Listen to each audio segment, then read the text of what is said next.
This is Kier's opportunity to set out a vision for the country because of the pandemic. 18 months into the job, this is his first opportunity to do that. He will be talking about the party being a winning party. He'll be talking about the future. He'll draw on his background and present himself, of course, to the country. And I think that there are some exciting proposals on mental health, on climate, and on education that we'll see in a few hours' time. Looking forward to it. Of course, we'll be covering it and carrying that speech here on Sky News. We also saw Jeremy Corbyn was there yesterday holding court. Do you wish he hadn't come? Look, I mean, anyone can come to our fringe, but I've got to say, Jeremy Corbyn is the past. We lost the general election. We lost decisively, very sadly. We're down to the worst number of MPs since 1935. Keir's job has been, of course, to rebuild our party, but to earn the British people's trust and to put us in a place where we can win a general election instead of consistently losing one. So I'm interested in the end in what Kier Starmer is saying this afternoon. The British people will certainly be interested in that, and they will tune in, they will watch the clips. So this is a hugely important moment for us. Yeah, and we'll move on in just a second. But as far as Sir Kier is concerned, he was very loyal to Jeremy Corbyn when he was leader. He must be annoyed that the former leader is coming in and trying to steal his thunder. Look, I don't think he's bothered. I mean, he's as cool as a cucumber, to be honest. You know, conference has been bumpy at the start. Of course it has, as he's had to recalibrate the party to be outward focused and not inward focused. And there is a sense in which at conference, particularly at the beginning, you're negotiating in public. It's on TV, the debates that's being had on the conference floor. But in the end, what we've had is we've had Rachel Reeves setting out that we're going to be fiscally responsible, talking about business rates. We've had Ed Miliband setting out a bold vision on climate, raising 28 billion, green investment, all that we've got to do so we haven't got the energy crisis that we've currently got. I set out some proposals yesterday on justice alongside Nick Thomas-Symonds. That in the end is where we have to be, the bread and butter issues. And boy, we've got an extraordinary time to be doing this. People unable to fill up their cars with petrol, shortages and skills right across the country being an issue. This is an opportunity for the Labour Party to demonstrate we understand those cost of living issues and we want to talk about the key issues that will move this country forward. Leanne, you've got Angela Rayner calling people scum.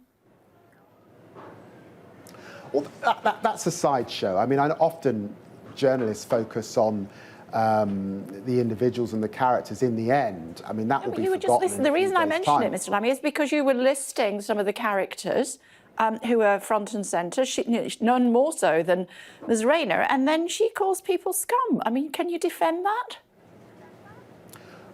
I don't want to get into it, to be honest, Kay. What I want to talk about, because Kay, what matters today is Kier Starmer's speech. Mental health matters. Education of our children matter. It does, but also it has to be a party that respects other people, doesn't it? The climate emergency matters. Well, look, I've been accused over the years of strong language in relation to my opponents, but in the end, it's the substance of policies that will determine the result of the next general election. And to be honest, I really don't think the Labour Party need to take lectures from a Conservative Party with a leader that said some terrible things about all sorts of people. He called people like me people with watermelon smiles and piccaninnies. So look, all sorts of things have been said in politics, but let's focus on the plan. We've got a government that hasn't got a plan. It's important that Labour lays one out for the British people. Absolutely outrageous that he would say something like that. And of course, we've held him to account. And he talked about women in burqas looking as though they were letterboxes. Right. I mean, all of that is racist, surely. Well, you know, that's how I define it. But in the end, again, I don't think these issues around identity are, in the end, the substance of what the British people need at this time. They can't get fuel, which means that many of them can't get to work. Supplies are short in the shops. What kind of Christmas are we going to have? Gas supplies are going up. Taxes are going up with national insurance. Those are the key and critical issues. What's happening to our children who've fallen behind? That's where the Labour Party has to be, with a plan of action the British people can trust, that's responsible. That's what Keir Starmer has to set out. That's his mission. And yes, there's noise around the sides and there are issues around identity and other things, but I'm afraid that's not where the central action is, and it's a distraction for him to get drawn up in that.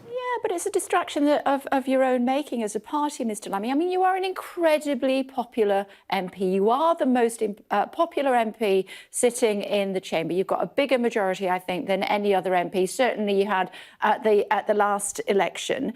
And you know that personality is really important when it comes to politics. That's how Tony Blair got elected. It's not very often that Labour gets elected, and you need to be able to identify with the public in order for that to happen. And what you don't need is the second in command calling people scum.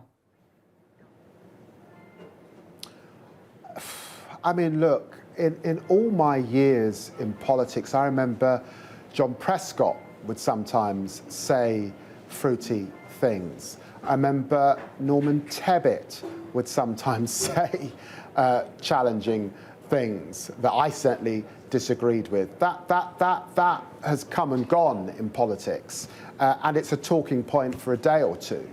But in the end, what determines who will form a government is a set of policies. Okay, that's the point that I'm making. Yeah, but can we at least agree then, Mr. Lammy, can we at least agree that we're being told by the Labour Party and indeed the Conservatives that we're looking for kinder politics? That surely in the 21st century, given what we've been through as a society over the last 18 months, we need to be kinder to each other. Yeah, I'd agree with that, Kate. That's a nice way of putting it. We do need to be kinder to each other. So I'd agree with that, yeah. OK. What about Andy McDonald doing what he did with the leader and coming down to party conference and resigning? That's taking away again from the leader's thunder. You know, you've got an open goal. You've been talking about fuel issues and gas prices, etc., and then he goes to and resigns in the middle of party conference. Not helpful. Look, Andy McDonald did very good work with Angela Raymer on our employment policies, and we set out a plan at conference. I was very sad to see Andy resign in the way that he did.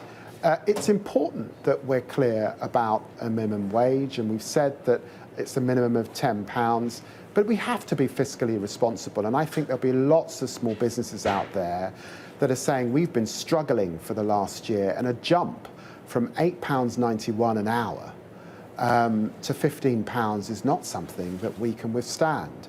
So, look, I recognise there's a healthy debate about what should be a minimum wage because costs are rising, and this is hard on working people. I thank Andy for all that he did. I'm sad that he left in the way he did, but we move forward because we have to move forward as a party responsive to the British people. Talking about policy, how are we going to get more HGV drivers to sort out this mess, Mr. Lammy? Do you have a thought on that?